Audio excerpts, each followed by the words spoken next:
আসসালামু আলাইকুম ওয়া রাহমাতুল্লাহি ওয়া বারাকাতুহু। আইএমইউ চ্যানেলের পক্ষ থেকে আল কাওয়াইদুল আসাসিয়াহ এর ১ম ক্লাসে সকলকে স্বাগতম। আজকের আল কাওয়াইদুল আসাসিয়াহ এর ১ম ক্লাস। ১ম ক্লাসে আমরা জানব যে সকল স্থানে তানবিন হয় না। আমরা জানি আরবি শব্দে কখনো এক জবর, এক জের, এক পেশ হয় আর কখনো তানবিন হয়। অর্থাৎ ২ জবর, ২ জের, ২ পেশ হয়। ২ জবর, ২ জের, ২ পেশকে তানবিন বলে। এটা সকলেই জানা আছে। তো আমরা কখন আ ১ জবর ব্যবহার করব, কখন ২ জবর ব্যবহার করব, কখন আ ২ জের ব্যবহার করব, কখন ১ জের ব্যবহার করব, কখন ২ পেশ ব্যবহার করব এবং কখন ২ পেশ ব্যবহার করব না, ১ পেশ ব্যবহার করব। এই সকল স্থান সম্পর্কে আজকের আলোচনা হবে। তো আপনারা দেখতে পাচ্ছেন এখানে ১ম এই লেখা আছে ৭ স্থানে তানবিন হয় না। অর্থাৎ এই ৭ স্থানে আ কখনো ২ জবর, ২ জের এবং পেশ হবে না। এর ১ম স্থান হলো ফেল। ফেলে কখনোই তানবিন হয় না। যেমন আমরা যদি বলি ইয়ানসুরু। ইয়ানসুরু আমরা কখনোই কোনো ফেলে ইয়ানসুরুন বা ফাআলুন এইভাবে আমরা পড়ি না। তো আমরা যে সকল স্থান তানবিন হয় না, এর ১ম স্থান হলো ফেল। এরপর হলো মুদফ। যেমন গুলামু যাইদিন। এই গুলামু শব্দটা হলো মুযফ। তো এই শব্দটা তানবিন হবে না। আমরা যখন পড়ব গুলামু যাইদিন তখন গুলামু শব্দের মিমে তানবিন হবে না।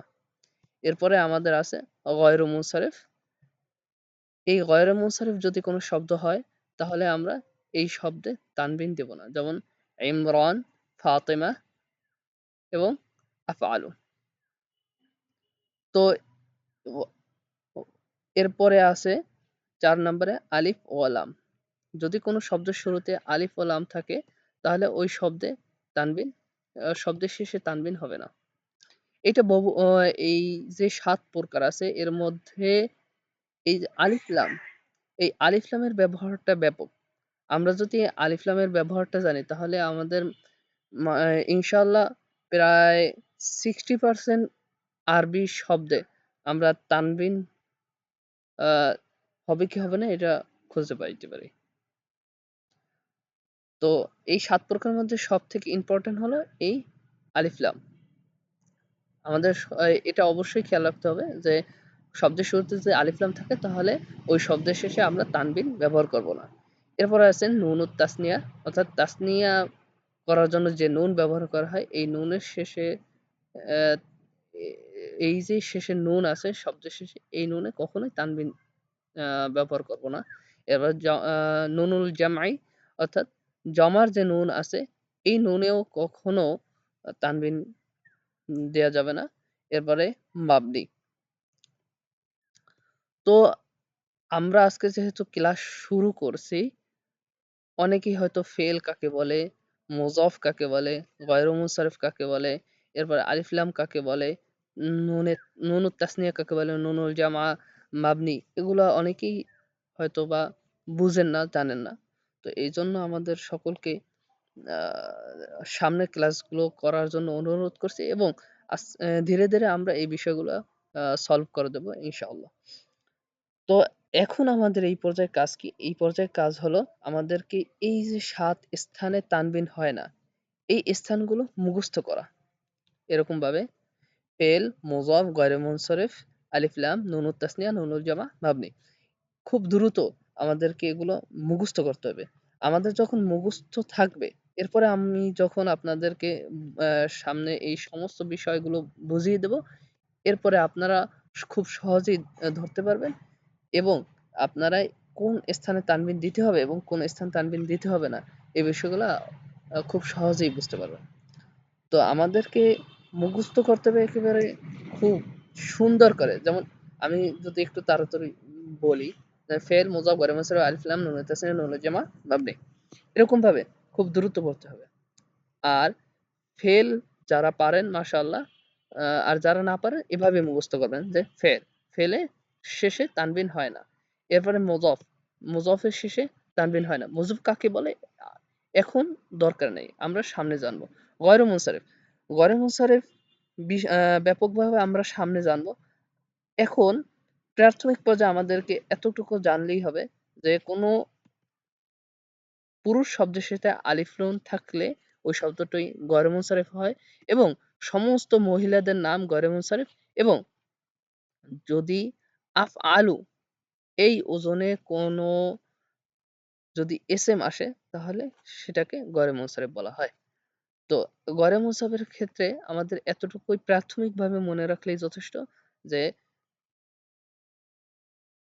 এসএম এর শেষে যদি অতিরিক্ত আলিফ নুন ব্যবহার হয় তাহলে গয়রে মুনসারিফ, সমস্ত মহিলাদের নাম গয়রে মুনসারিফ এবং আফআলু ওজনে কোনো ইসম আসলে সেটা গয়রে মুনসারিফ হবে। আর আমি বলেছিলাম যে আলিফ ও লাম এটা হলো যে তানবিন যে সমস্ত স্থান হয় না এর সবচেয়ে গুরুত্বপূর্ণ স্থান হলো আলিফ ও লাম। এই আলিফ ও লাম স্থানটা আমাদের সকলকে একটু খুব গুরুত্বের সাথে দেখতে হবে। যদি আমরা আলিফ লামের শেষে তানবিন ব্যবহার না করি তাহলে দেখতে পাবেন যে অধিকাংশ ক্ষেত্রেই আমরা কোন স্থান তানবিন হবে না প্রায় ৬০% আমরা বুঝতে পারবো। এবার নুনে তাসনিয়া অর্থাৎ তাসনিয়ার জন্য যে নুন আসে এবার নুনের জামা তাসনিয়ার জন্য যে নুন আসে তার শেষে তানবিন হয় না এবং মাবনি। মাবনি আমাদের প্রাথমিকভাবে এতটুকু জানলেই যথেষ্ট যে সমস্ত হরফ এগুলো মাবনি যেমন লাম, ফি এই শব্দগুলো মাবনি এবং ফেলে মাঝি আমরা যেগুলো জানি এগুলো হচ্ছে মাবনি।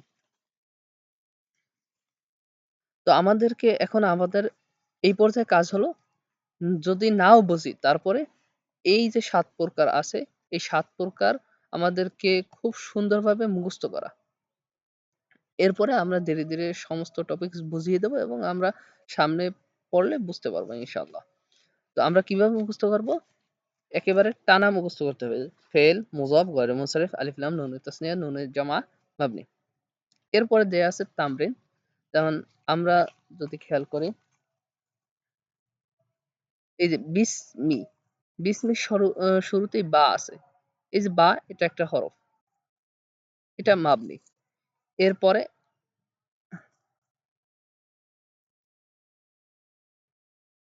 আর রহমানির রহিম। এই আর রহমানি নিন হয় নাই। কারণ কি? শুরুতে আলিফ লাম আছে। আর রহিম, রহিমিন হয় নাই। কারণ কি? শুরুতে আলিফ লাম আছে। আল হামদুন হয় না। কারণ কি? শুরুতে আলিফ লাম আছে। এরপরে আল আলামিন শুরুতে আলিফ লাম আছে। রব্বুন শব্দটা মুযাফ হয়েছে। এরকমভাবে আমরা যদি অন্য কোনো আ ৭ প্রকারের মধ্যে কোনো একটাও যদি না পারি, তারপরে আমরা দেখতে পারবো যে এই আলিফ লামের ব্যবহার জানার মাধ্যমে আলিফ লামের যদি কোনো শব্দ শুরুতে থাকে তাহলে তার শেষে তানবিন হয় না। এই একটা প্রকার জানার মাধ্যমে আমরা অনেক শব্দের শেষে তানবিন আ যে দেয়া যাবে না, আমরা যে তানবিন দিয়ে ব্যবহার করে যে ভুল করি আমরা, এই ভুলটা অ অধিক প্রায় 60% এর বেশি আমাদেরকে আ ভুলটা সংশোধন হয়ে যাবে ইনশাআল্লাহ। তো আমাদের আ সবসময় খেয়াল রাখতে হবে এই ৭ স্থানে কখনোই তানবিন হবে না এবং সবচেয়ে গুরুত্বপূর্ণ যে কোনো শব্দের শুরুতে আলিফ লাম হলে আমরা ওই শব্দে তানবিন ব্যবহার করব না।